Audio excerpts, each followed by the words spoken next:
Women can respect their body by recognizing that they have within their body a very powerful tool of transformation. And that might sound rather grandiose, but every month women are taking ideas and shedding them as blood, and at the same time bringing new ideas and giving birth to them. You only have to think about how a woman can place a few cells in her womb, and 9 months later it is the most beautiful baby. That's powerful. But women take these things for granted, or they're told it's not that important. And I want to say to a woman, yes, the baby is beautiful, but more importantly is the power to create that baby is more powerful. And women have a tendency to want to help people to change, to become more than they are at this present time. So what I've understood is that women, when they meet someone, they tend to marry the potential. When men marry, they marry the package they've got. And women are always trying to change people they marry or they meet. And so we tend to take them into our body and then we try and change them. And we don't always recognize that that person, A, might not want to change, and B, it's our issue because we can't face that actually the person who's in front of us may not be the person we really want to be in front of. We want to be in front of their potential. And so women are constantly taking people into their body. Now that, again, is a metaphor, but they take their energy in. And then they speak about, well, when this person does something, then everything will be fine. And what happens is they get caught up with energy that isn't theirs, that is never going to shift, that's never going to change. And that only when women come to understand that really respecting their body is to only allow people into their energy field who are truly wanting to change.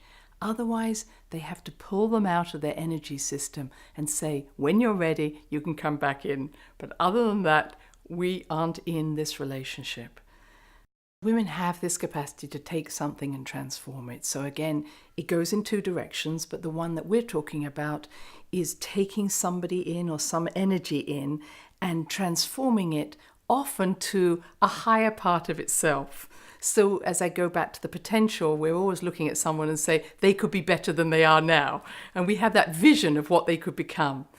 And what our belief is that if we hold them, especially down here in the womb area and the sacral area, we're thinking if I hold them long enough, then I'll give them the energy to change. Well, unfortunately, many of those people that we take in an energy field, as I say, A, don't want to change, and B, think, well, it's really nice sitting here, and I'll let them do the work to make me change. And what women get caught up into is the charming and the praising that goes on. So that when someone says to you, oh, I feel so much better when I'm around you. Oh, you help me so much. Oh, I'm really wanting to change and I can't do it without you. We fall into the trap of saying, okay, just stay around. And of course, in the worst scenarios, there's someone who might beat their wife and then comes home with the roses the following day. And they say, I'm so sorry, I didn't mean that. Will you take me back? And women take them back over and over again because we have it in our psyche that our job is to help people to change. And what I'm working with so many women is, yes, we can change them, but only when we respect ourselves. The person who is coming for change needs to see us as a sacred goddess, as a sacred woman, somebody who they have to be really honoring of to be allowed into our space, rather than just thinking they have a right to be there. And any man or woman who abuses a woman and says, I have a right to be there, should be told, get out now. You do not belong in my life. You just certainly don't belong in my body.